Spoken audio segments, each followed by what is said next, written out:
اور حضرت علی رضی اللہ تعالیٰ عنہ چونکہ جب بھی بات کرتے بڑی گہری کرتے، بڑی منطقی، بڑی فلسفی اور بڑی قرینے قیاس بات کرتے۔ کسی نے کہا آپ کو حضور سے کتنا پیار ہے، تو مولا علی فرمانے لگے صحرا کا علاقہ ہو، گرمی کا موسم ہو، پیدل سفر ہو، پانی پاس نہ ہو، فرمایا اس موسم میں جتنا کسی پیدل چلنے والے کو پانی سے پیار نہیں ہوتا۔ میرے ایک دوست ہے، وہ کہا کرتے ہیں کہ حضرت صاحب یہ گرمیوں میں جب میں روزہ کھولتا ہوں تو گلاس پانی سے میرا کچھ نہیں بنتا، میرا دل کرتا ہے ٹوٹی کا پائپ لگاؤ منہ میں۔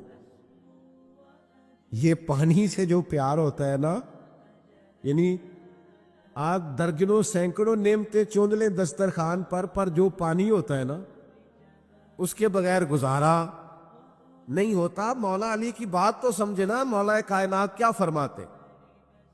فرماتے ہمیں حضور سے اتنا پیار ہے کہ گرمی کا موسم ہو، صحرا کا علاقہ ہو، پیدل سفر ہو، یہ کبھی آپ اس موسم میں جس کو دیر ہو گئی ہو پانی نہ پیا ہو، ذرا اس کو دیکھے نا، پانی پانی پانی پانی کرتا پھرتا ہے۔ فرمایا جس طرح گرمی کے موسم میں صحرا کے علاقے میں پیدل چلنے والے مسافر کو جتنا پانی سے پیار ہوتا ہے نا، مجھے اس سے بھی بڑھ کر مدینے والے محبوب سے پیار ہے۔ یہ کیفیت آپ سمجھیں، اس ذوق کو آپ سمجھیں۔ سورہ حشر کو دیکھیے گا، فرمایا وَلَا تَكُونُوا كَالَّذِينَ نَسُوا اللَّهَ فَأَنسَاهُمْ أَنفُسَهُمْ۔ ان لوگوں کی طرح نہ ہو جانا جنہوں نے اللہ کو بھلا دیا تو اللہ نے پھر انہیں ان کا اپنا آپ بھی بھلا دیا، انہیں اپنی بھی ہوش نہیں رہی، وہ ایسے مسائل میں گھر گئے، وہ ایسی آزمائشوں میں الجھ گئے، وہ ایسی دنیا داری کے اندر الجھے کہ انہیں اپنا بھی پتہ نہ چلا۔ اب تو ڈھونڈتا پھرتا ہوں اے اقبال اپنے ہی آپ کو، اب تو ڈھونڈتا پھرتا ہوں اے اقبال اپنے آپ کو، آپ ہی گویا مسافر، آپ ہی منزل ہوں میں۔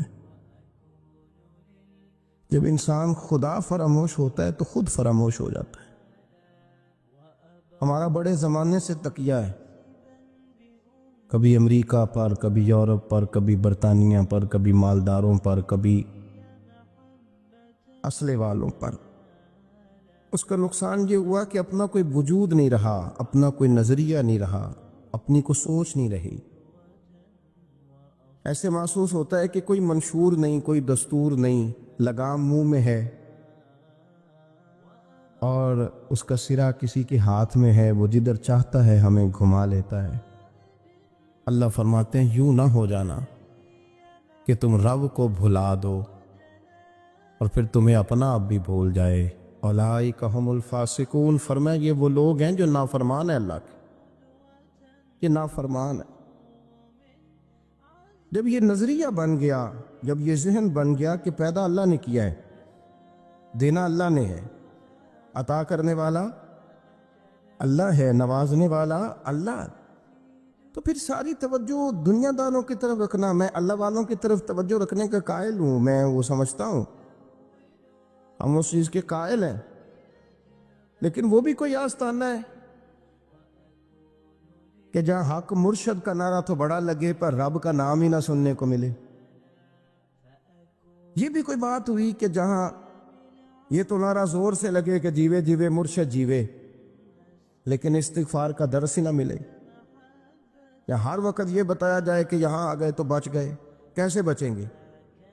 میرے رسول پاک علیہ السلام کا دروازہ سب سے بڑا دروازہ ہے، حضور کا دروازہ سب سے بڑا دروازہ ہے، لیکن میرے دوستو یاد رکھنا، نبی پاک علیہ السلام نے بھی لوگوں کو جب رستہ دکھایا ہے تو رب کریم کا رستہ دکھایا ہے، اللہ کا رستہ دکھایا، اللہ کریم کا رستہ دکھایا، لوگوں رب کی طرف توجہ کرائی۔ میرے رسول کریم سید عالم صلی اللہ تعالی علیہ وسلم نے لوگوں کی اللہ کی جانب توجہ کرائی اور لوگوں سے یہ کہا کہ وہ اپنے رب کریم کی جانب اپنا ذہن رکھیں، اپنی توجہ اپنے اللہ کی جانب مبذول کریں۔ یہ بات کو اچھے طریقے سے سمجھیے گا، علم اللہ تبارک و تعالیٰ عطا کرتا ہے، تو اسے اللہ کی عطا ہی سمجھنا چاہیے۔ کچھ لوگوں کے پاس علم ہوتا ہے پر علم نافع نہیں ہوتا، وہ ٹامک ٹوئیاں مارتے رہتے ہیں ساری زندگی۔ علم کو اللہ کی عطا سمجھیں، اپنی عقل پر اپنے شعور پر زیادہ بھروسہ نہ سمجھیں، نظر اللہ پہ رکھیں۔ حضرت مولا علی شیر خدا کرم اللہ تعالی وجہہ الکریم سے کسی نے پوچھا تھا بڑا عالم کون ہوتا ہے؟ ہمارے ہاں تو اب وہ والے عالم پائے جاتے ہیں نا، اللہ ماشاءاللہ، جب ممبر پہ بیٹھتے ہیں تو دعوے ہی دعوے، ممبر پہ بیٹھتے ہیں تو دعوے ہی دعوے، اس طرح کے عالم ہمارے ہاں پائے جاتے ہیں۔ وہ ہر بات میں دعویٰ کرتے ہیں، میں یہ کر دوں گا، میں وہ کر دوں گا۔ یہ مزاج علماء کا نہیں۔ حضرت علی المرتضیٰ سے کسی نے پوچھا بڑا عالم کون ہوتا ہے؟ فرمایا بڑا عالم وہ ہوتا ہے کہ جسے مسئلے کا پتہ نہ ہو تو وہ کہہ دے مجھے نہیں پتا، میں پتہ کر کے بتاؤں گا، غلط بات بیان نہ کرے۔ امام مالک سے کسی نے کوئی مسئلہ پوچھا تو آپ فرمانے لگے مجھے اس سوال کا جواب نہیں آتا۔ ہمارے بزرگ سمجھاتے کیا ہے؟ وہ کہنے لگا آپ اتنے بڑے امام ہیں تو اس سوال کا جواب نہیں آتا۔ فرمانے لگے اگر مجھے ہر سوال کا جواب آتا پھر تو میں خدا ہوتا۔ مجھے ہر سوال کا جواب نہیں آتا، مجھے تو اتنا آتا ہے جتنا میرے رب نے مجھے عطا کر دیا ہے۔ اپنی نظر اللہ پہ رکھیں، نکل آئیں اس معمے سے باہر کہ میں کوئی بلا ہوں، مجھے بڑا پتہ ہے، میرے پاس 6 ڈگریاں ہیں، مجھے 10 جگہ پہ تدریس کا شغف حاصل، اس سے نکلیں باہر۔ قرآن مجید دیکھیے گا، اللہ تعالیٰ نے ارادہ قدرت فرمایا کہ میں حضرت آدم کو بناؤں گا، پھر بنانے کے بعد فرمایا فرشتوں سجدہ کرو آدم کو، سب نے سجدہ کیا الا ابلیس ابا واستکبر وکان من الکافرین، سب نے سجدہ کیا سوائے ابلیس کے، اس نے انکار بھی کیا، تکبر بھی کیا اور کافروں میں سے ہو گیا۔ تو یہ جب اللہ تعالیٰ نے سجدہ کرایا تو کیسے کرایا؟ اللہ تبارک و تعالیٰ نے نا حضرت آدم کو علم سکھایا خود، وعلم آدم الاسماء کلہا، خود اللہ فرماتے ہیں کہ میں نے جناب آدم علیہ السلام کو تمام اشیاء کے نام سکھائے، سب اشیاء کے نام سکھائے۔ تو وہ چیزیں پھر میں نے نا، اللہ فرماتے ہیں میں نے فرشتوں پہ پیش کی، میں نے کہا کہ بتاؤ ان کے نام کیا ہے، تو فرشتوں نے جو جواب دیا وہ سمجھنے والا ہے۔ اللہ نے چونکہ خود علم سکھایا تھا حضرت آدم کو، جناب آدم سکھایا تھا، لیکن فرشتوں کو نہیں سکھایا تھا۔ تو اللہ کریم نے فرمایا فرشتوں اب یہ بتاؤ ان چیزوں کے نام کیا ہیں؟ تو فرشتے کیا کہتے ہیں؟ فرشتے عرض کرتے ہیں قالوا سبحانک لا علم لنا۔ آپ کبھی یقین کریں اس چیز کی لذت لیں تو مزہ آ جائے۔ کہا قالوا سبحانک، کہنے لگے تو پاک ہے۔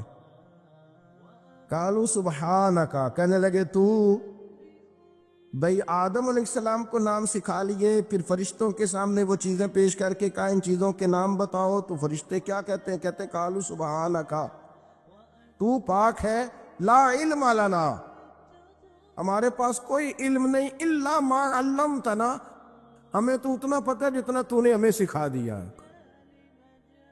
ہمیں تو اتنا پتہ ہے جتنا تو نے ہمیں، لا علم لنا، ہمارے پاس کوئی علم نہیں ہے، اتنا ہی پتہ ہے جتنا تو نے ہمیں سکھا دیا ہے، اس سے زیادہ ہمارے پاس علم، اور یہ کیوں تو نے ہمیں جتنا سکھایا اتنا پتہ ہے۔ فرشتے یہ نہیں کہتے یا اللہ تو زیادہ سکھا، آدم کو دیا تو ہمیں بھی دے، یہ نہیں فرمایا، فرمایا انک انت العلیم الحکیم، اے اللہ تو علم والا بھی ہے اور حکمت والا بھی ہے، تجھے پتہ ہے کس کو کتنا دینا ہے، جتنا تو نے مناسب سمجھا جناب آدم کو دیا، اور جتنا تو نے بہتر سمجھا وہ تو نے ہمیں عطا فرمایا۔ تو اگر آپ کے پاس علم ہے، کہیں نالج ہے، اس کو اللہ کی عطا سمجھیں۔ ہمارے ہاں بہت سارے لوگ بن کے بیٹھ جاتے ہیں، میں اکثر کہتا ہوں کہ پھر وہ دعوے کرتے ہیں میرے علاقے والے جاہل ہیں، میرے شہر والے جاہل ہیں، میرے خاندان والے پڑھے نہیں۔ یہ آپ کا دعویٰ ہے، یہ آپ کو خراب کر دے گا۔ ہم نے بہت سارے ایسے لوگ دیکھے جو بہت بڑے عالم تھے، لیکن اللہ جب لینے پہ آیا تو عقل ہی لے گیا، شعور ہی چلا گیا، حافظے ختم ہو گئے۔ آپ دیکھتے ہیں بڑھاپے میں کچھ لوگ ایسے ہوتے ہیں کہ جن کو یہ بھی یاد نہیں رہتا کہ میرا نام کیا ہے، میں کہاں ہوں، مجھے کدھر جانا ہے۔ اس وقت سے اللہ کی پناہ مانگیں اور اپنی نظر اپنے رب کریم کی جانب رکھیں، اللہ کی جانب اپنی نظر کو مبذول رکھیں۔ دوسری بات، علم کے بعد ایک چیز آتی ہے جس کا نام ہے ہدایت، جس کا نام ہے تقوی، جس کا نام ہے پرہیزگاری، جس کا نام ہے عمل، عبادت، ریاضت۔ یہ بھی اسی وقت ہی نصیب ہوتی ہے جب میرا رب کریم نصیب فرما دیتا ہے۔ ہم نے نا نیکی کا اپنا اپنا سٹیٹس بنا لیا ہے، اپنا اپنا معیار بنا لیا ہے۔ کچھ لوگ کہتے ہیں کہ جناب مسجد میں سیمنٹ کا توڑا دینے سے بہتر ہے کسی غریب کو آٹے کا تھیلا دے دو۔ اب اس نے اپنا مزاج بنا لیا نا نیکی کا، اس نے اپنا سٹیٹس بنا لیا۔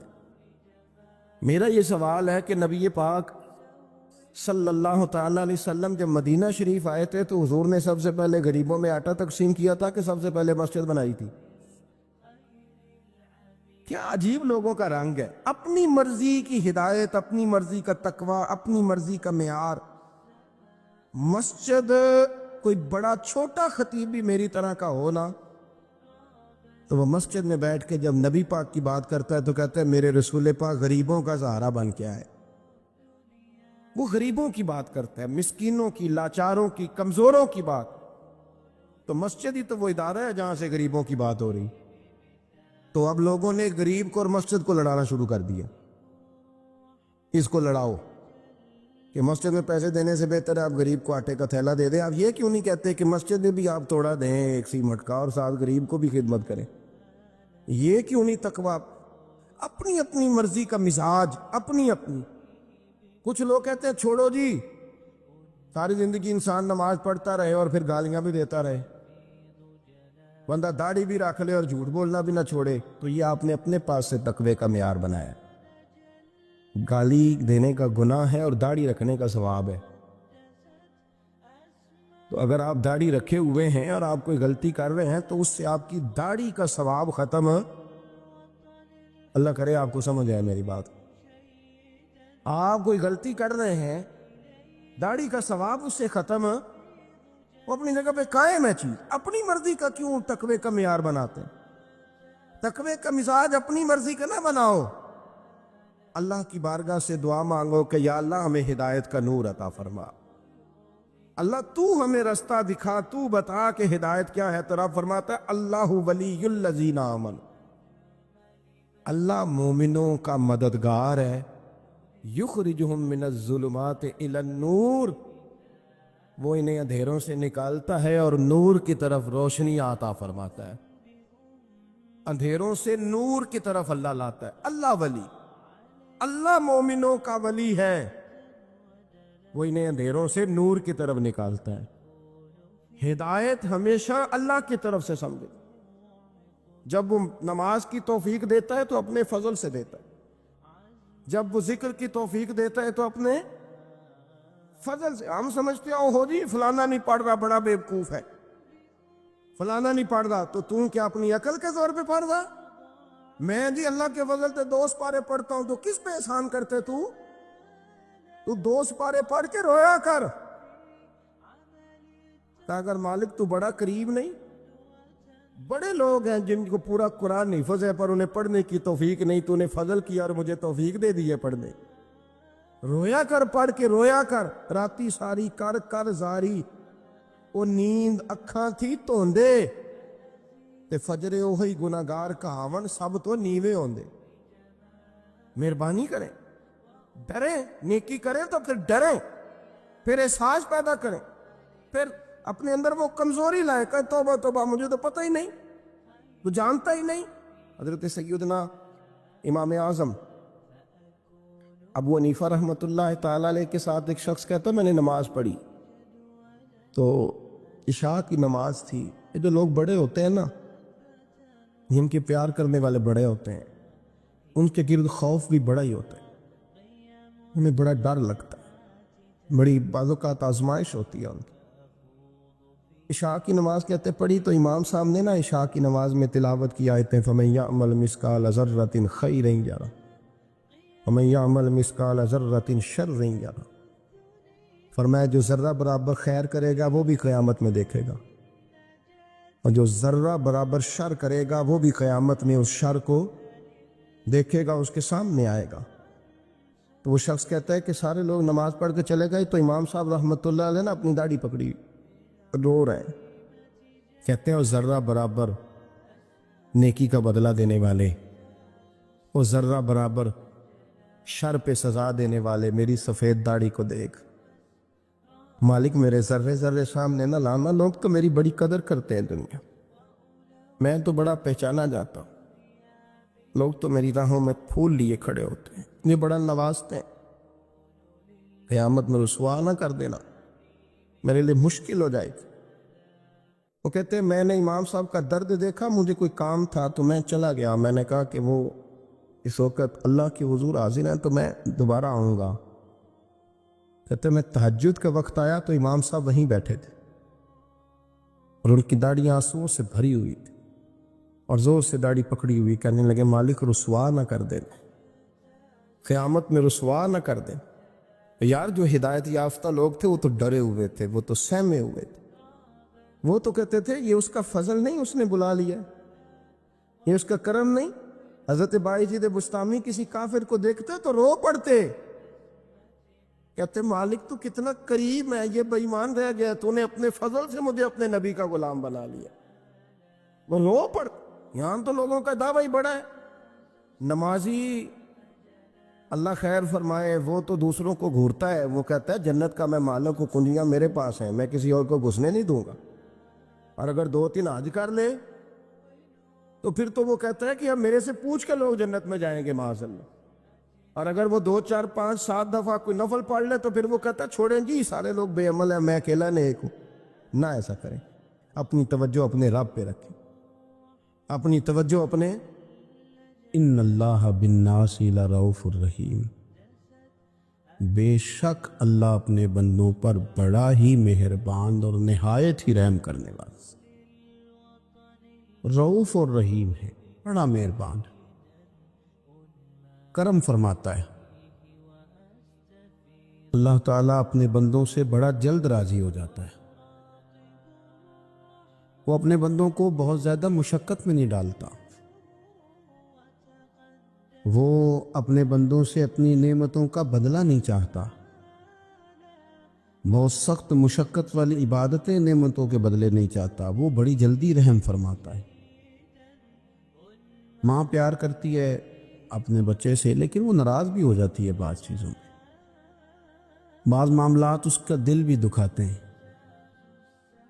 بعض جگہ وہ رو کے یہ بھی کہتی ہے کہ تو نے میری محبت کا کوئی نتیجہ نہیں مجھے دیا، میری ساری کمائی تو نے ضائع کر دی۔ والد بہت ساری جگہوں پہ ناراض ہوتا ہے، شکوہ کرتا ہے، کہتا ہے میری بیماریوں کی، پریشانیوں کی، بڑھاپے کی، کمزوریاں کا سبب بیٹے تو ہی بن گیا، یہ ساری تکلیفیں تو ٹھیک ہو جائیں تو میری شاید عمر بھی بڑھ جائے، صحت بھی ٹھیک ہو جائے، میں زیادہ دیر جوان رہ سکوں۔ ناراض ہوتے ہیں ماں باپ، اسی طرح ماں باپ راضی بھی ہو جاتے ہیں، وہ بڑی جلدی راضی ہو جاتے ہیں۔ میں اکثر کہتا ہوں کہ والد کو راضی کرنے میں 5-7 منٹ لگ جاتے ہیں، اماں تو 1.5-2 منٹ میں راضی ہو جاتی ہیں،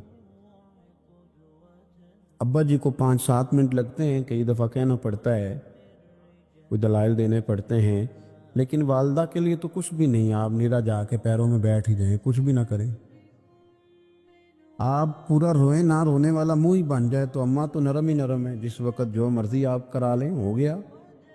اللہ تبارک و تعالی بلا مثال و بلا تشبیہ سمجھانے کے لیے عرض کرتا ہوں، اللہ بھی بعض معاملات میں اپنے بندوں سے ناراض ہو جاتا ہے، وہ کہتا ہے میں تکبر کرنے والوں کو پسند نہیں کرتا، وہ کہتا ہے فسادی پسند نہیں ہے، وہ فرماتا ہے کہ راہوں میں کجی کرنے والے پسند نہیں ہیں، وہ فرماتا ہے کہ بدعہدیاں کرو گے تو میں صبح قیامت تم سے سوالات کروں گا۔ اللہ تبارک و تعالیٰ بہت ساری چیزوں کو ناپسند کرتا ہے، ناراض ہو جاتا ہے، بلکہ نبی پاک صلی اللہ تعالی علیہ وسلم نے فرمایا تم بات کرتے کرتے کوئی ایسا جملہ بول دیتے ہو کہ رب اتنا ناراض ہوتا ہے کہ تمہیں پتہ بھی نہیں ہوتا، تمہارے لیے جہنم کا فیصلہ کر دیتا ہے۔ اس لیے پہلے تولو پھر بولو، خود اپنے لفظوں کی تو تم پہرے داری کرو نا کہ میں کیا کہہ رہا ہوں۔ کوئی ایسا جملہ، کوئی ایسی بات وارثہ مان کری نہ وارثاں دا، کوئی ایسی بات نہ تمہاری زبان سے نکلے۔ اور حضور یہ بھی فرماتے ہیں کہ اس کا دوسرا پہلو بھی ہے، بعض اوقات تم بات کرتے ایسا جملہ کہتے ہو وہ اتنا راضی ہوتا ہے کہ تمہارے لیے جنت کا فیصلہ فرما دیتا۔ مسلمان کو اب یہ حکم ہے، اس ساری گفتگو کا نتیجہ یہ ہے کہ وہ اپنے جذبات پر، خیالات پر، نگاہوں پر، زبان پر، کانوں پر تھوڑی توجہ دے، بے لگام نہ بنے، بے ترتیب نہ بنے، جو طبیعت میں آئے کر نہ گزرے، تھوڑا سا نہ سوچے سمجھے اور تھوڑا سنبھل کے چلے، کبھی ان کاموں کی طرف نہ جائے جن سے رب ناراض ہو جاتا ہے، ان کاموں کی طرف بڑھے جن سے اللہ راضی ہوتا ہے۔ میرے نبی پاک صلی اللہ تعالی علیہ وآلہ وسلم نے ارشاد فرمایا، بعض احادیث میں لفظ یہ ہیں کہ اللہ اپنے بندوں کو دیکھ کے مسکراتا ہے جو اس کی شان کے لائق۔ جس ترتیب سے ہم مسکراتے ہیں، جس ترتیب سے ہم روتے ہیں، جس ترتیب سے ہم کسی بات کا اظہار تشکر کرتے ہیں، خدا ان باتوں سے پاک ہے۔ اب بہت ساری حدیثوں میں آیا کہ وہ مسکراتا ہے، تو کیا مطلب ہے مسکرانے کا؟ تو علماء تفسیر نے لکھا ہے مسکرانے کا مطلب یہ ہے کہ وہ بڑا ہی راضی ہوتا ہے اپنے بندے سے، بڑا راضی ہوتا ہے، یہ مطلب۔ ایک تو مسکرانے کا مطلب یہ کہ وہ بڑا راضی ہو گیا، وہ مسکرا دیا اپنے بندے پہ۔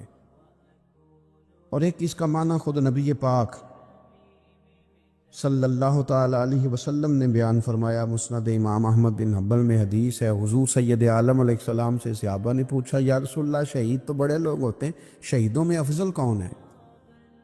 تو اللہ کے حبیب علیہ السلام فرمانے لگے، وہ والا بندہ جو ڈٹ گیا تھا کافروں کے مقابلے میں، وہ ہلا نہیں، پوری طرح ڈٹ کے جو لڑا وہ شہداء میں افضل ہے۔ حضور فرماتے ہیں وہ جنت کے بالا خانوں میں سیر کرے گا اور رب اسے دیکھ کے مسکرائے گا، رب اسے دیکھ کے مسکرائے گا، اللہ تعالیٰ مسکراتا ہے اسے دیکھ کے۔ اور اگلے جملے میں حضور نے وضاحت کر دی، فرمایا جب رب دنیا میں کسی پر مسکراتا ہے نا، تو اس کا معنی یہ ہے کہ قیامت میں پھر اللہ اسے حساب کوئی نہیں لے گا۔ جس پر اللہ دنیا میں مسکرا دیا اس سے کوئی حساب، تو وہ کام ڈھونڈنے چاہیے نا جس سے اللہ مسکرائے۔ ویسے کبھی ہم ایسا کرتے ہیں کہ نہیں کہ کسی کو راضی کیا جائے؟ یہ کام ہم کرتے ہیں کہ ہماری کمپنی کا جو سربراہ ہے وہ ہم سے راضی رہے، جس ادارے میں ہم پڑھاتے ہیں اس ادارے کا بڑا ہم سے راضی رہے، یہ کرتے ہیں ہم، اس کے لیے کچھ نہ کچھ ہیلے بہانے ہم کرتے ہیں۔ برادری، قبیلہ، علاقہ، بستی، لوگ کسی طریقے سے ہمارے ساتھ مطمئن رہے، کرتے ہیں نا یہ سارے کام۔ اس میں تھوڑی مشکل بھی ہمیں آتی ہے، لیکن کرتے ہیں، کیا کریں؟ گھر میں بھی کئی دفعہ ایسا ماحول بنانا پڑتا ہے۔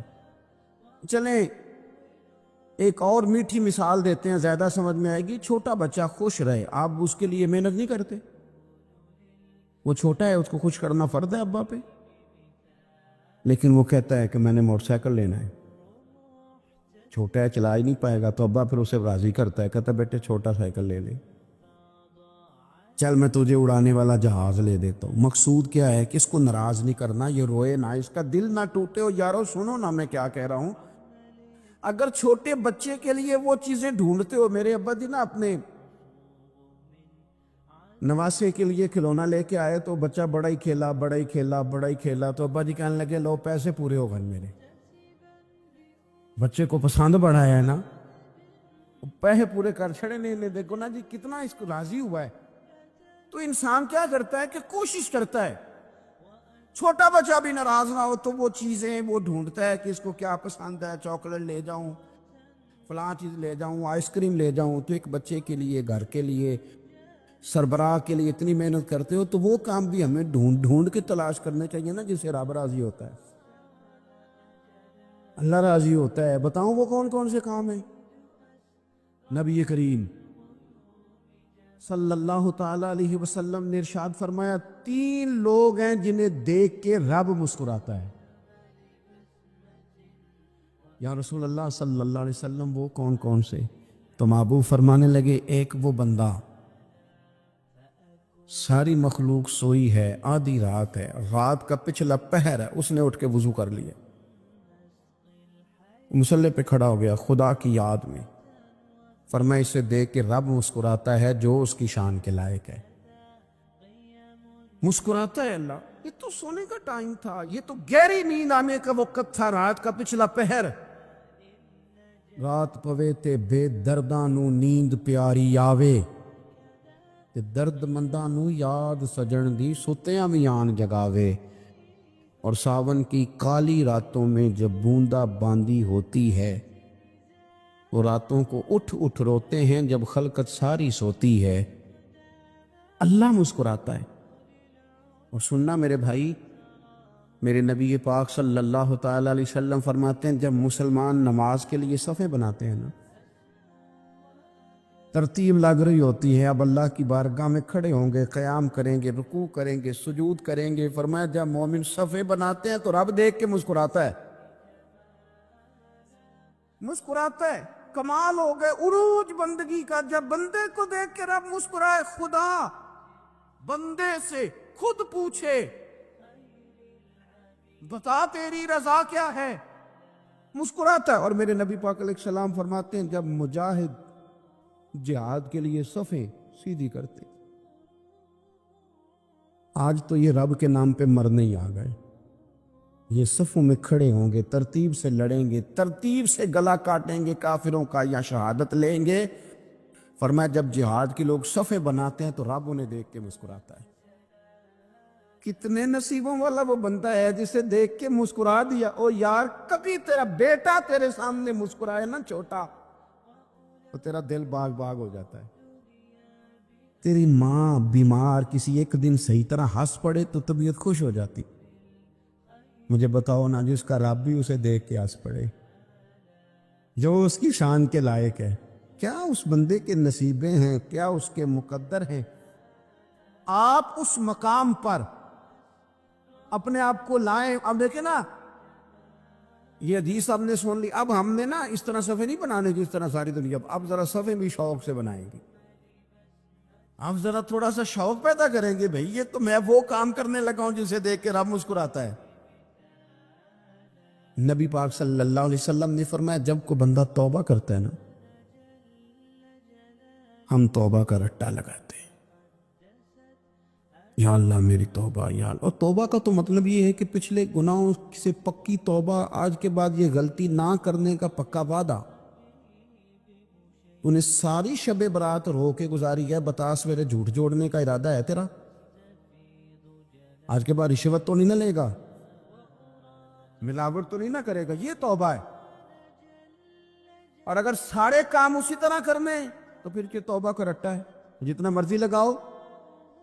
حضرت علی بن ربیعہ رضی اللہ تعالیٰ عنہ فرماتے میں مولا علی کے ساتھ تھا، مقام حرہ کی طرف جا رہے تھے، حضرت علی نے ہاتھ اٹھا کے دعا مانگی ہماری تعلیم کے لیے، ورنہ حضرت علی ہم صحابہ کو محفوظ عن الخطا تو مانتے ہیں نا، ہاتھ اٹھا کے کہا اے اللہ ہمارے گناہ بخش دے، تیرے علاوہ کوئی معاف کرنے والا نہیں۔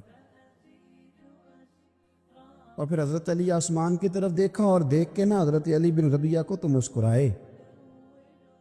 حضرت علی بن ربیعہ کہنے لگے حضور مسکرائے کیوں ہو؟ فرمانے لگے ایک دن میں حضور کے ساتھ اسی طرح آیا تھا،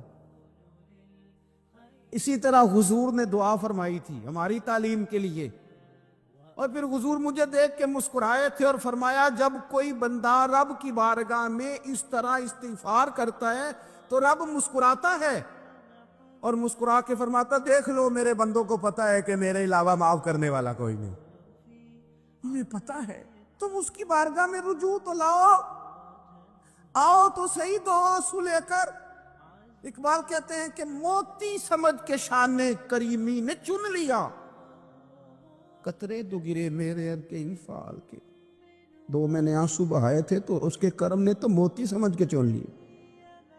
سنو نا حضور، اس استغفار کو اللہ کو یار رات کو توبہ کر کے سونا چاہیے ہمیں۔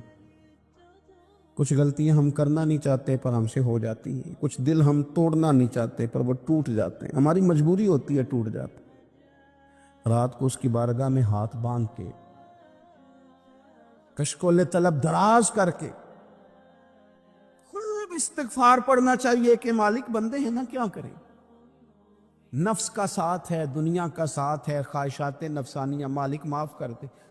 درد سے توبہ، رسم نہ ہو، کہانی نہ ہو، لفظ نہ ہو، جملے نہ ہو، اور جناب ایسے لوگوں کے بیچ بڑے ہاتھ باندھ کے اور بڑا کوئی ضرورت نہیں، آپ اکیلے اپنی چارپائی پہ بستر کے اندر منہ دے کے بھی درد سے کہیں گے نا معاف کر دے تو وہ تو مہربانی بڑا ہے۔ میرے نبی پاک صلی اللہ علیہ وسلم مثال دیتے ہیں، فرمایا ایک آدمی صحرا میں جا رہا ہے، صحابہ سے حضور خطاب کر رہے ہیں، فرمایا ایک آدمی صحرا میں جا رہا تھا، اس نے اپنی اونٹنی پہ کھانا پانی پیسے ہر چیز رکھی ہوئی تھی، صحرا تھا بہت بڑا، درمیان صحرا کے گیا تو تھوڑا سا سستانے کے لیے آرام کرنے کے لیے اونٹنی سے نیچے اترا۔ اب اس نے اونٹنی کی لگام، اونٹنی کی نکیل اپنے سرہانے کے نیچے رکھی، ہاتھ کے ساتھ پکڑی اور سو گیا۔ تھوڑی ہی دیر کے بعد جب اس کی آنکھ کھلی تو دیکھا اونٹنی غائب ہے۔ صحرا میں وہ پیدل نہ آگے جا سکتا ہے، نہ پیچھے جا سکتا ہے، نہ دائیں نہ بائیں، کھانے کو روٹی نہیں، پینے کو پانی کا قطرہ نہیں، تھوڑا ادھر بھاگا ادھر بھاگا، تھک گیا۔ کریم محبوب فرماتے ہیں وہ پوری طرح نڈھال ہو گیا اور مایوس ہو گیا، معاذ اللہ، مایوس ہو کے دوبارہ اسی جگہ آ کے لیٹ گیا جہاں پہلے لیٹا تھا، انتظار کرنے لگا کہ اب موت ہی آئے گی، آخری وقت ہے، نہ میں پیدل یہ صحرا کراس کر سکتا ہوں، نہ پیچھے جا سکتا ہوں، نہ کھانا ہے نہ پانی ہے، سوائے موت کے کوئی سہارا نہیں۔ حضور فرماتے ہیں وہ رستے میں دوبارہ لیٹ گیا، اچانک اس نے رخ بدلا تو اونٹنی سامنے کھڑی تھی۔ حضور نے صحابہ سے پوچھا بتاؤ نا اسے بھلا کتنے کو خوشی ہوگی؟ یا رسول اللہ جسے نئی زندگی مل گئی ہے۔ آپ دیکھیں نا سارے ڈاکٹروں نے کہہ دیا کہ اس کے تو گردے معدہ جگر ہر چیز ختم ہے، گھر لے جاؤ خدمت کرو، ہر طرف پریشانی ہے۔ وہ بندہ بھی سمجھ گیا ہے کہ آخری وقت آ گیا، کل جاؤں پرسوں جاؤں، تیاری ہو گئی، سب لوگ آ گئے، باہر والے بھی آ گئے، یہ ماحول ایک عجیب رنگ اختیار کر گیا۔ اچانک ایک ڈاکٹر نے آ کے کہا نہیں غلطی لگ گئی تھی۔ مجھے بتائیے انداز کیا ہوتا ہے؟ بغیر دعائی کے بندہ اٹھ کے کھڑا نہیں ہو جاتا، او میں تو بچ گیا ہوں۔ نبی پاک صلی اللہ علیہ وسلم فرمانے لگے اس کی اونٹنی مل گئی، بتاؤ بھلا اسے کتنی خوشی ہوگی؟ یا رسول اللہ وہ تو دوبارہ دنیا میں آ گیا۔ حضور فرمانے لگے اسے کچھ بھی خوشی نہیں ہوئی۔ جب کوئی رب کا گناہگار بندہ آ کے توبہ کرتا ہے، رب کو اس سے کئی گنا زیادہ خوشی ہوتی ہے۔ میرا بندہ آ گیا، میرا بندہ آ گیا، میرے گھر آ گیا، اس نے آنسو بہائے ہیں، اس نے کہا اللہ میں تیرا ہی ہوں، تیرا ہی رزق کھاتا ہوں، تیری ہی زمین پہ رہتا ہوں، تیرے نام سے میری سانسیں چلتی ہیں۔ وہ آ گیا۔ فرمایا اس اونٹنی والے سے زیادہ رب کو خوشی ہوتی ہے جب گناہگار آ کے توبہ کرتا۔